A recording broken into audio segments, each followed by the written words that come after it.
नाम जीह जप लोचन नीरू।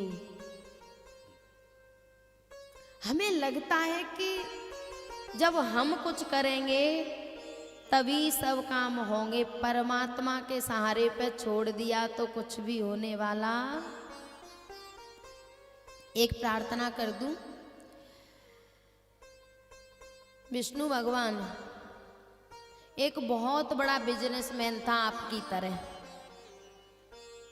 जिसको सांस लेने की भी फुर्सत नहीं थी।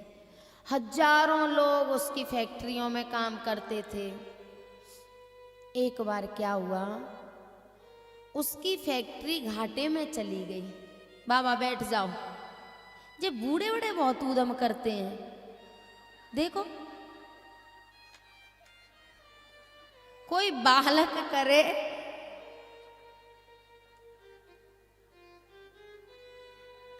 तो फैक्ट्री घाटे में चली गई। अब वो सेठ जी बहुत दुखी, बोले क्या करूं, कर्मचारियों को डांटें फटकारें, बोले हो क्या रहा है, मेरी फैक्ट्री घाटे में कैसे जा रही है। कोई बात नहीं बनी। एक दिन दुखी होके सेठ जी एक संत के पास गए।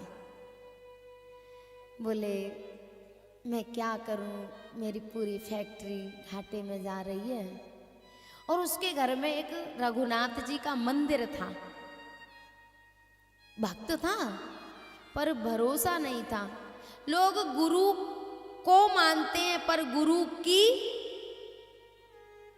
आप समझदार तो बहुत हैं, गुरु को मानते हैं पर गुरु की नहीं मानते।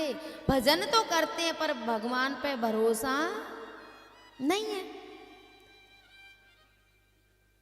संत के पास गए, बोले क्या करूं, मेरी फैक्ट्री तो जा रही है, बहुत घाटा हो रहा है। संत ने कहा बेटा तेरी इस व्यवस्था को कौन संभाल रहा है। बोले एक मैनेजर है।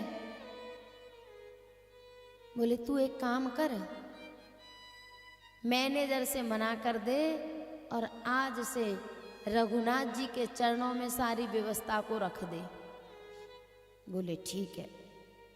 वो जो भी उसके बही खाते थे, जो भी हिसाब किताब था फैक्ट्री का, ला के रघुनाथ जी की मूर्ति के सामने रख दिया। बोले आज से तुम जानो तुम्हारा काम जाने, अब तुम्हारे भरोसे मेरी गाड़ी है। राघव तेरे भरोसे मेरा परिवार है,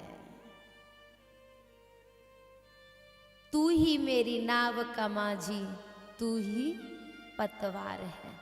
जैसे ही समर्पित हुआ और उसने नियम बना लिया, शाम को जब स्वयं आए तो सारे रजिस्टर बही खाते रघुनाथ जी के सामने रख दे और सवेरे उनको उठा के ले जाए।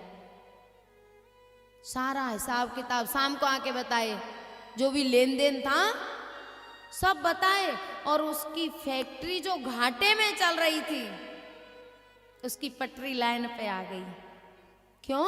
क्योंकि अब उसे परमात्मा पे भरोसा हो गया। जब तक परमात्मा पे भरोसा नहीं होगा तब तक वो कुछ करने वाला नहीं है। एक बार एक भगत जी अगरबत्ती लगाते थे भगवान को, सुख संपत्ति घर आमे कष्ट मिटे तन का, भगवान की मूर्ति में लगाते थे। पर कुछ लोगों की आदत होती है, पहले शंकर भगवान को मानेंगे, कोई फायदा नहीं होगा तो फिर ठाकुर जी को मानेंगे, कोई फायदा नहीं हुआ तो फिर देवता बदलते रहते हैं। तो उसने जब देखा कि ठाकुर जी तो कोई काम कर ही नहीं रहे, तो ठाकुर जी की नाक में लगा दी रुई। नाक में रुई लगा दी और अम्बे मैया की मूर्ति रख ली। अब अगरबत्ती लगा रहा। किसी ने कहा कि ठाकुर जी की नाक में रुई क्यों लगा दी है? बोले मैं इसको रोज अगरबत्ती लगाता था, रोज अगरबत्ती की खुशबू लेता है लेकिन मेरा काम नहीं करता, काम कर नहीं रहा तो इसको अगरबत्ती क्यों लगाऊं, इसको खुशबू नहीं लेने दूंगा। रुई लगा दी और जैसे ही उसने अगरबत्ती लगाई तो ठाकुर जी प्रकट हो गए। उसने कहा कि मैंने तो आपको अगरबत्ती नहीं लगाई, मैं तो अम्बे मैया को लगा रहा था। ठाकुर जी ने कहा आज तुझे ये तो विश्वास हो गया कि मैं हूं, अब तक तो तू मुझे मान ही नहीं रहा था, पत्थर की मूर्ति मान के अगरबत्ती लगा रहा था, पर आज तुझे ये तो भरोसा हुआ कि खुशबू को मैं ले रहा हूं। और भगवान कैसे प्रकट होता है, विश्वास से। अगर विश्वास नहीं है, श्रद्धा नहीं है तो जीवन भर भजन करना कुछ भी मिलने वाला नहीं है। और श्रद्धा और विश्वास हो गए तो परमात्मा किसी न किसी रूप में जीवन में आ जाएगा।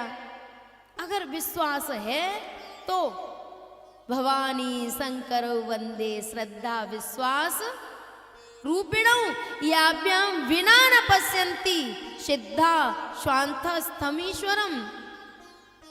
हम बार बार इस बात को इसलिए निवेदन करते हैं कि बात समझ में आ जाए कि सब कुछ परमात्मा ही कर रहा है, उसके बिना कुछ होने वाला। भरत जी की समझ में आ गया था, भरत जी की तो पहले ही श्रद्धा और विश्वास अटल थे, लेकिन अब भी जो पादुकाएं हैं ना उनसे आदेश ले लेके राज्य पाट को चला रहे हैं।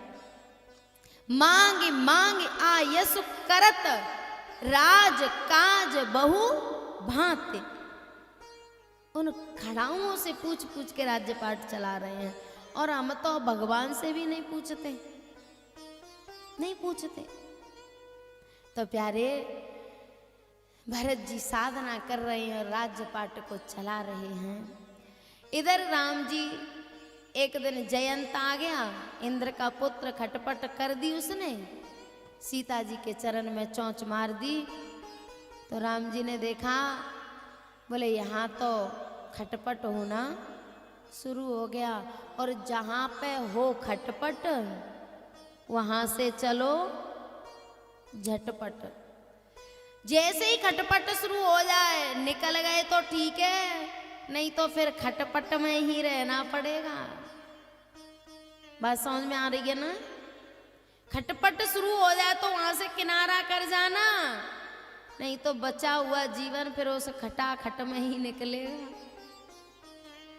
राम जी चल दिए, अनसुईया मैया से मिलते हुए, सुतीक्षण से मिलते हुए पंचवटी पे पहुंचे।